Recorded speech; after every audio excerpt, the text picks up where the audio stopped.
Well, greetings and salutations, everybody. Welcome to my YouTube channel. I am, of course, your host, John Campea. It's an honor and a privilege to have you guys joining me here today as we do this little companion video to the John Campea Show that was done earlier today. This is, of course, the companion video to the John Campea Show from Saturday, December 16th. As happens sometimes in that show, we ran out of time before we were able to get to all the viewer questions. And so I like to make these little additional videos as companions to those to make sure that everybody who sent in their questions gets them answered. So, with all that out of the way, let's hop to it. And the first question that we didn't get to on the show earlier today comes to us from DeRiggi, who writes, is it possible that there is an extended Skywalker family, but on Padme's side?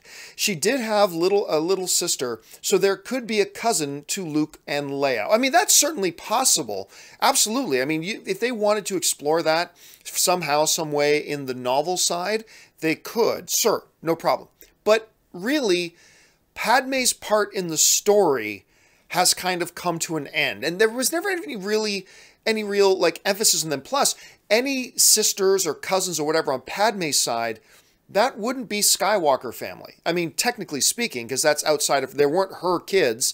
She was a Skywalker by marriage, but unless they were her kids, they're not Skywalkers. So you're asking, could there be an extended Skywalker family?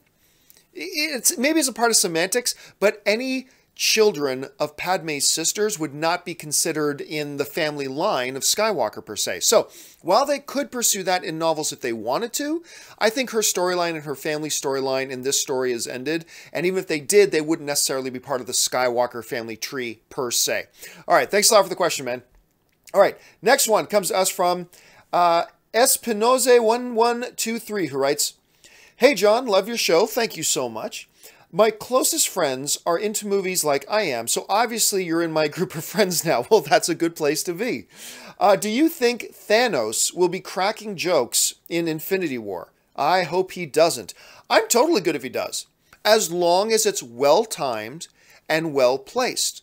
I mean, look, other than Darth Vader, one of the most celebrated villains in history is Hans Gruber from Die Hard, right?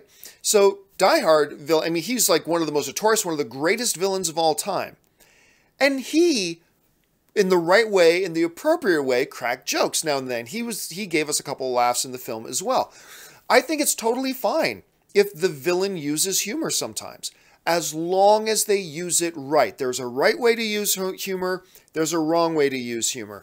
And if they can use humor in such a way that cracks tension in a scene or something along those lines, then I'm all for it. Now, if he's just a yuckster, then no, I don't want to see that either. Like, for instance, I loved the Grand Master in Thor Ragnarok, played by Jeff Goldblum. I thought it was a great character, but he was cracking jokes a lot. That worked for that character. Do I want Thanos being like that, where like every other line is, blah, blah, blah, blah, and like, do I want Thanos doing that? No, that I don't want. But the properly placed, well-timed jokes here and there, 3 or 4 of them throughout the film, I'd be totally good with. I think that would just add to who he is as a character without turning him into a prankster per se. So on that level, I think it would work perfectly fine. If they do it right. There's a lot of ways they could do it wrong, but if they did it right, I'm perfectly fine with it. All right, let's move on here. Pensive Ruin writes, a disservice was done to fans and to Star Wars lore. I disagree with you, Pensive. I mean, that I understand you feel that way. That's great. You're not incorrect to feel that way. That's your experience with the film. Totally fine. But as a Star Wars fan, as a lifelong Star Wars fan, as a fan who's been very critical of Star Wars now and again, I gotta tell you, I disagree with you wholeheartedly. I thought they did an abundant service to the lore of Star Wars with this particular movie. I thought they did more for the lore of Star Wars in this movie than anything else has since Return of the Jedi. Now, that's my feeling on it. We could go into it, but this is not a spoiler review environment. That's going to come tomorrow on Sunday. But no, I as a Star Wars fan, and as a Star Wars fan who has been critical of Star Wars on a number of occasions, I quite adore the film. There are things in the movie I did not like. And I've been very open about those. But overall, I had a magnificent time with it, and I thought it did great credit and great service to the lore of Star Wars. And it's totally cool that you have a different opinion. That's what makes being film fans so much fun, is that we all get to have different points of view. But from my point of view, I thought it was great. I really did. All right, let's move on. Skynetbms writes, Greetings from Vienna. Wow, that's awesome. Thoughts on Rian Johnson's trilogy? Well, that's kind of a vague question. What are my thoughts on it? I'm excited. I mean, I don't know any details about it. I don't know what they are going to do with these movies or what they aren't going to do with these movies. But I know this. Rian Johnson is one hell of a director.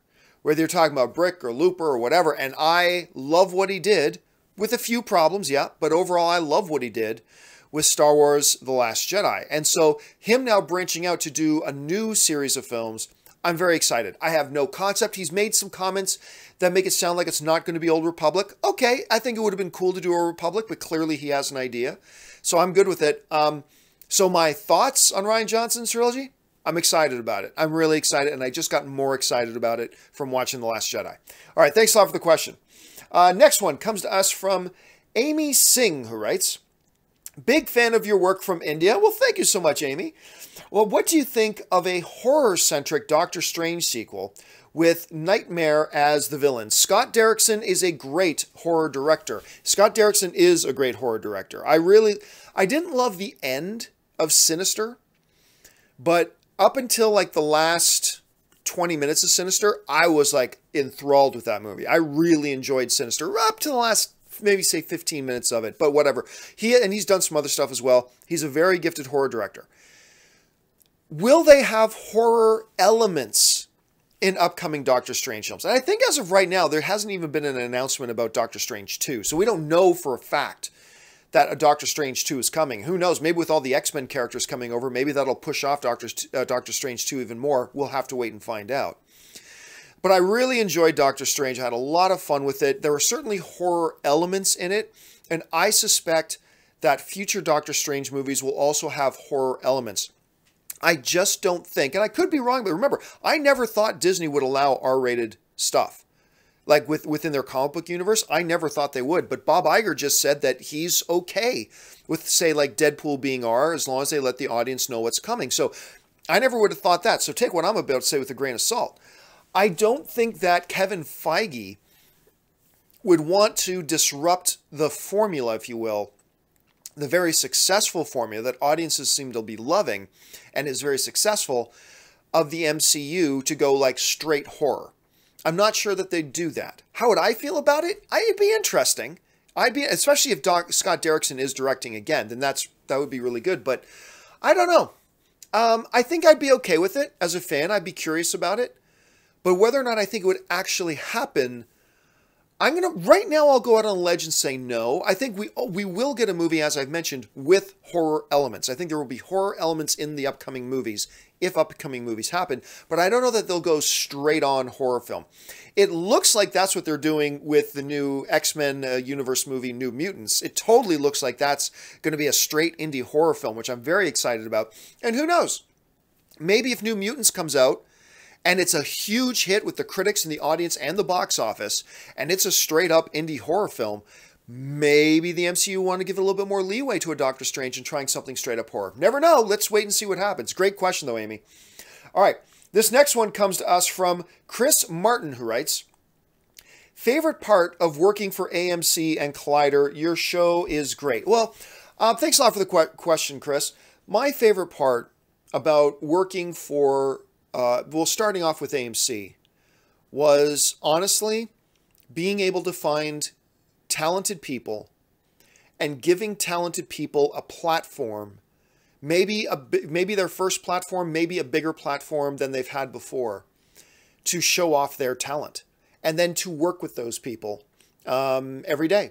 Whether you're talking about the great Dennis Zen, or whether you're talking about a John Schnepp, or whether you're talking about Mark or Christian, or whether you're talking about Wendy Lee, or whether you're talking about Sinead DeFries, or you're talking about Ashley Mova, or you're talking about whatever. I think my favorite part of being in the position that I was in and building what I built was the notion that I was able to find talented people and then give them a platform and then watch them do their thing and then get to hang out with those people every day. I mean, so to me, that was my favorite part of doing that. That, and of course, the interaction with the fans, but I get to do that still today. But I think that probably was my favorite thing. All right, let's move on. Next one also comes for us from Chris Martin. Says, Did you get a chance to see Goodbye Christopher Robin? You know what? I feel horrible about that. The studio gave me 3 different screening options.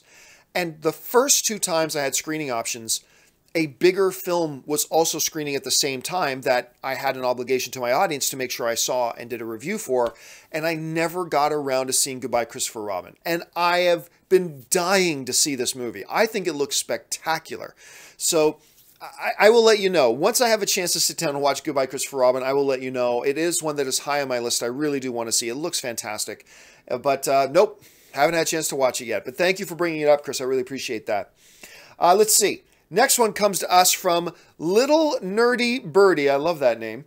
He writes, do you think maybe X-Men become shows and not movies? Well, listen, Little Nerdy Birdie, I thought there was a chance for that. Like I always said, if I had to put $5 on it, the X-Men are coming into the MCU. But I still thought there was a chance that maybe Disney, instead of wanting to use X-Men in their MCU, that, hey, the whole reason they bought all the Fox assets in the first place was not so they could get the X-Men, it's to have content for their new streaming service in 2019. So why not, instead of putting X-Men in the MCU, what if you just do a new series of shows with them? That's what I thought. However, the day that the deal was announced, that the deal was done between Disney and Fox, Bob Iger did an interview where he specifically said, we're very excited to expand our Marvel Cinematic Universe with X-Men, Deadpool, and Fantastic Four. So even though I thought there was a chance that maybe their overall strategy was for their streaming service and television, it sounds like it is indeed their plan to bring X-Men into the MCU and keep using them theatrically. And I think that's probably the right move. I do. I think that's the X-Men belong on the big screen, so I'm all for it. But I did think there was a chance for a while there they would have been on television. All right, thanks a lot for the question, Little Nerdy Birdie. All right, this next one comes to us from Hako, who writes, been a fan ever since you reviewed Man of Steel trailer number 3. Well, thanks a lot, man. Most people say the Man of Steel review, but Man of Steel trailer number 3. Can Akira really be made into a live-action film? The visual effects aren't there yet, and you need Asians. Well, I disagree on 2 fronts. Number 1, the visual effects aren't there yet. Yes, they are. The visual effects are there. They can be done right. All you gotta do is look at Snoke. I mean, the visual effects are there. They are there. Do they have to be Asian characters? No, they don't. You can, but you can always say it takes place in it, because one of the early reports was that the story of Akira was going to take place, I think, in an American city called New Tokyo or so. I might be mixing up my films, to be honest with you, off the top of my head. But I'm one of these guys that, no, you can totally take the story of Akira and adapt it into a North American story if that's what you want to do, and it's totally fine. To say that it has to be Asians, I disagree with that. If you have Asian characters that are supposed to be Asian in your story, then yes, use Asian actors by all stretch of the imagination. But at the same time, that I have no problem with, in the Asian film market, sometimes they take North American stories and adapt them into Asian stories, and they use Asian actors, and that's fine. Whatever will work in your market. At the end of the day, if you're a filmmaking company, your first priority is to make sure your film is successful, whatever works in your market. And if you can find a way to do Akira based on its original story, still in its original setting, and use all Asian actors and make it be successful, awesome. That's the best of all worlds. That is the best of all worlds. But if they decided to take the story of Akira and apply it to, like, I don't know, like an African nation, and say have an all-black cast, I'm fine with that too. If you want to say it takes place, but a Russian film company takes it and wants to do it, and they adapt it, but the story of Akira happens in Russia, and they use all Russians, I'm fine with that too. Whatever works for your film, I'm cool with. You'll find I don't often approach any of these films with too hard edges of saying, this has to be this, with some rare exceptions. But if they can find a way to do it, that's even better. That's the best. The thing that's going to be a hindrance to Akira is the struggle of these more classic anime stories, the struggle they're having translating into the big screen. Ghost in the Shell is just the latest example of that. Audience did not come out to support it that much. As a matter of fact, let me pull it up here. I should have had this, well, I didn't know what the question was, but Ghost in the Shell box office. Okay, Ghost in the Shell was a movie that ended up costing the studio $110 million to make, and worldwide only made $169 million. That means it lost a lot of money. Domestically, it only made $40 million. The entire foreign market together only made $129 million for a grand total of $169 million. That's terrible. People didn't go see it. And we can make up a lot of reasons about why they didn't go see it, but none of those reasons are really accurate. The bottom line is there's not as big of an audience for this stuff as one might think. At least not in the North American audience. So I don't know. I just don't know if a Hollywood studio, maybe the best thing for Akira, and I'm just sitting here thinking off the top of my head, maybe the best thing for Akira is to have a studio outside of Hollywood. Maybe have a European studio or an Asian studio make the film and make it right and have it appeal to a broader demographic than maybe it'll happen here, because so far these stories in North America are struggling to succeed. And so I guarantee you, the studio who was thinking about doing Akira took a look at the results of Ghost in the Shell and went, oh, maybe we need to rethink this. Maybe we need to rethink how much money we put into this and doing this in the first place, because maybe the market for it isn't as big as we thought. So I don't know, man. It's a complicated issue. I don't know what the answer is. I really don't. I'm just spouting off the top of my head here, but it's going to be a challenge. It is going to be a real challenge to get an Akira movie made in North America, at least, at any rate. Maybe another country should make them, and maybe they'll have better luck. Anyway, great question, though. Hey, you know what? That's a topic that deserves like an hour-long discussion on something. It's really a complex discussion, and I'm not doing it service here. I'm not doing the topic justice here, but that's just the first thoughts off the top of my head. Thanks a lot for the question, man. All right, next one comes to us from Oliver Sachs, who writes, "Hey, John, I am not the biggest fan, but favorite Denis Villeneuve films. Mine is Prisoners by a long shot." Prisoners, yep, that is absolutely mine too. Now, don't get me wrong. I love what he did with Blade Runner 2049.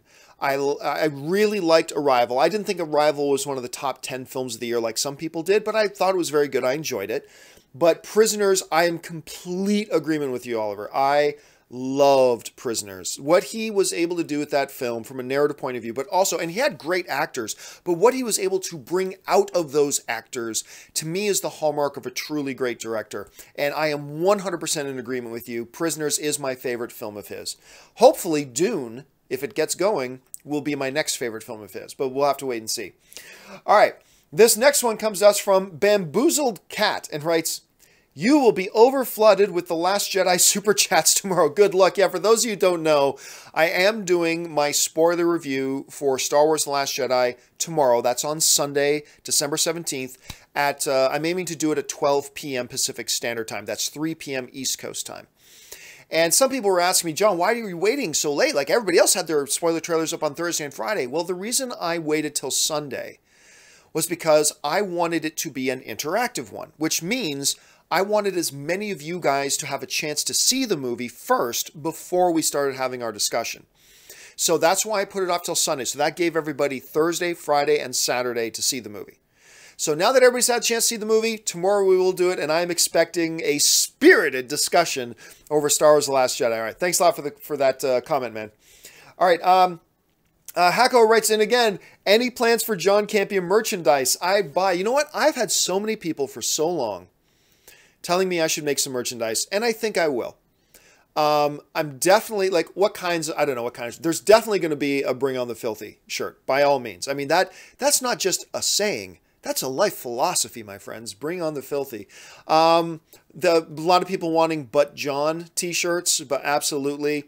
I'm John Campea, by nature I win. That's probably going to be what I do. Maybe some coffee mugs. I don't know. I'm looking into it. So, yeah, we'll probably see some John Campea merchandise here pretty soon. Thanks a lot for bringing that up. All right, 2 more questions. Antoine Taylor writes, "Definitely meant to use the reviews as a tool and not as the only reason to see or not see a film. By the way, who is your favorite best picture this year?" Oh, that will come from... so Antoine put in a comment on the earlier show that came in today that did get on, talking about should people use critics as a mean or go by what other people say as to whether or not they see a movie. We got into a big discussion about that. But the bigger question here, who is my favorite for best picture this year? There's still a couple I need to see. Because I've been really busy. I've seen almost all of them, but there's 2 key ones I still need to watch. One is The Post. I need to see that. And one is Phantom Thread. I need to see that. Oh, and Greatest Showman, but I'm seeing Greatest Showman on Tuesday. So other than Greatest Showman, there are two films, significant films. Once I see those films, I will start to formulate my definitive list as to what is my top 10 of the year, what are my Oscar picks and Oscar favorites and things like that. Right now, oh gosh, I don't know. It's a good question. Give me another week and a half or so to see these other movies that I need to see, and then I'll start putting these lists together. All right. Kevin King writes, and this is the last question of the day. Kevin King writes, what's up? Fan of yours since 4-year consideration days. Thank you so much. I love those days. Those were great days. Why did Die Hard blow up instead of The Last Boy Scout? BW is basically the same guy in each... Oh, Bruce Willis is basically the same guy in each movie. Well, I think this goes back to an answer we were talking about a little bit earlier. And you're right. I like The Last Boy Scout a lot. When he's doing his little jig at the end. I like The Last Boy Scout. I think it's great. I have a lot of fun with that. And it is surprising how many people haven't seen it. That being said, I think the big difference between... This tells you how important this is. The big difference between Die Hard and The Last Boy Scout. And I do think Die Hard is a bit better of a movie in general, but the big difference, Die Hard had one of the greatest cinematic villains of all time in Gruber, played by the late, great Alan Rickman. That is the big... You know what? I love Boy Scout right now, and I'm telling you right now, off the top of my head, I can't even remember the villain. I can't even bring up the villain's face in my head thinking about the movie. That's the big difference. And that tells you just how important having a great villain really is. Because you're right. Bruce Willis is, in many ways, is kind of the same guy in both of those films. So why is one much better than the other? Because one had an all-time cinematic great villain.